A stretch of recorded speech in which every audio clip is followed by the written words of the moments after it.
When Israel is pushed to the situation it will be pushed to, of having to believe they mean it, and when every bit of jiggery-pokery behind the scenes runs out, and when the UN and distinguished figures have run out of time, and Iran is about to produce its first bomb, Israel will strike.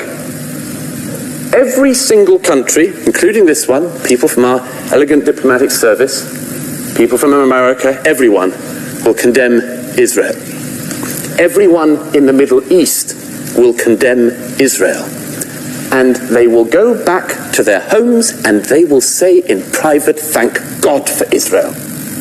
The Saudis, the Bahrainis, the Egyptians, the Libyans, the Lebanese, everybody will say, thank God they did it, because nobody else would. The proposition being put before you tonight is that you have a choice between war and an Iran with the bomb. You have a choice, as has been said before, between war and dishonor. You'll choose dishonor this evening and you'll get war. You have the choice between a war with a nuclear Iran or a war at some point with an Iran that is not nuclear, which you stop from ever being nuclear, and hope that in stopping that regime, in embedding itself, you will give the Iranian people the best chance they will have of overthrowing that regime. But as I say, thank God this doesn't rely on you or any Europeans, because you've made the same mistake before, and nobody should trust you to get it right this time.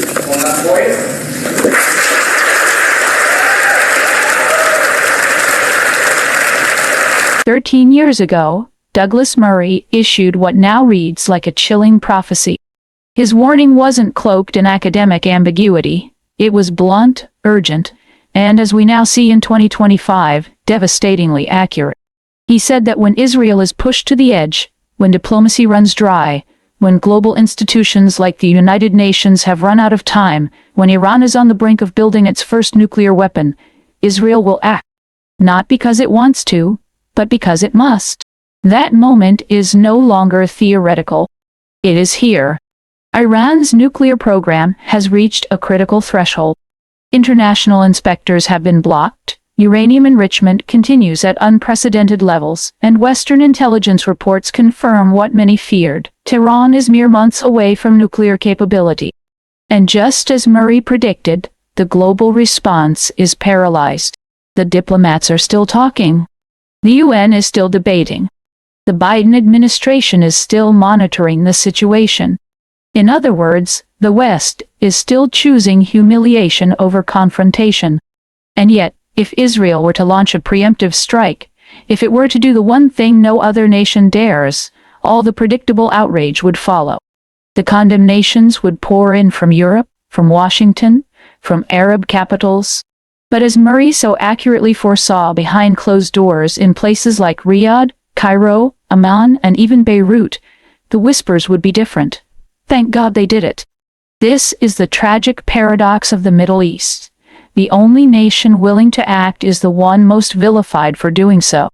Israel is forced into the role of regional enforcer, not out of hubris, but out of existential necessity. And the Arab states, despite their public rebukes, know it. They fear a nuclear Iran as much, if not more, than Israel does. But none of them can afford to say it out loud. That's why they count on Israel to do what they cannot. Murray's words echo with brutal clarity today. You are not choosing between peace and war. You are choosing between war and a nuclear Iran. And tonight, like he said, the West continues to choose humiliation, and it will still get war. The deeper truth Murray highlighted is even more haunting, that preventing Iran from obtaining nuclear weapons could be the only chance to prevent future bloodshed, not just in Israel, but for the Iranian people themselves. A regime emboldened by nuclear arms will not only terrorize its neighbors, it will tighten its grip on its own citizens. But a regime weakened, exposed, and denied its apocalyptic weapon might finally fall to the hands of its own people. And yet, the same Western powers that once appeased Hitler, that once watched Rwanda burn, that once let Syria collapse, are again standing idle. Murray didn't just predict the geopolitical trajectory, he predicted the moral failure, the indecision, the cowardice. And perhaps most painfully, he was right. Thank God this decision may not be left to the Europeans. They've failed before. No one should expect them to get it right this time. History may not repeat, but it does rhyme. And Murray's warning has now become a verse in that dark rhyme, one we ignored then, and can no longer afford to ignore now.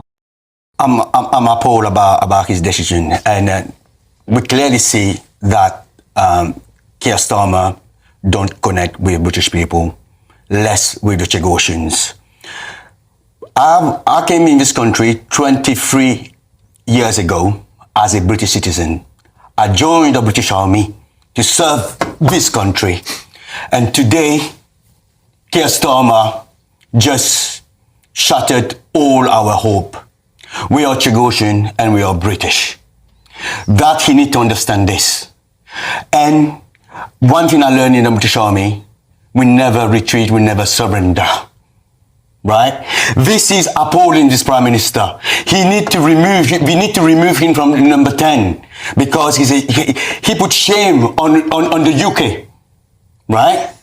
I'm risking my life for this country, and today, this Prime Minister just treat us like, I don't know, worse than animal. And how the audacity call himself like a human rights lawyer? He works only for himself and his close friends.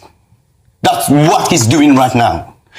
To say that if we against what he's doing, we sided with China, with Iran, right? So one thing I can tell you, Nigel Farage, I will happily side with him because he's looked for the interest of British people, for the Chagosians, and the fight will continue. Now, I'm telling all the British people, all the 170 Red Wall Labour who won, right? Think carefully. We're going to come down in all constituency, campaigning with our flag. This flag, they got the Union Jack on it. British Union Jack. He got the crown on it. And this man just sell us like that. And sell all the United Kingdom like that. That's what he's doing right now. I implode all the UK, the British people, please. Right? We lost our country. Our country being used for your defense. For your defense. Sir, for your defense. And your Prime Minister, and even my Prime Minister as well, I'm ashamed of it. Treat us like that. He need to do a U-turn quick as possible. We will never let this happen. I'd rather die. I just say it I'd rather die than see my country go to Mauritius. I don't know how to follow that. Keir Starmer has not just failed a community, he has disgraced an entire nation. His decision to give away the Chagos Islands is not diplomacy, it is betrayal dressed up in legal jargon.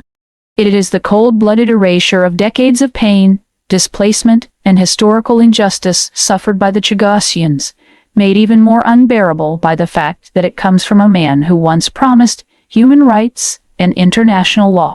How hollow those words ring now. Starmer, who brands himself as a man of integrity, has in fact shown the world that he is willing to trade away Britain's moral responsibility for short-term geopolitical favors and a few headlines that please former colonial critics. Let's be blunt, this isn't just a policy failure, it is a national humiliation. By surrendering the Chagos Islands without ensuring the Chagosian people's right to return their land, their dignity, and their sovereignty, Starmer has sided not with justice, but with expediency.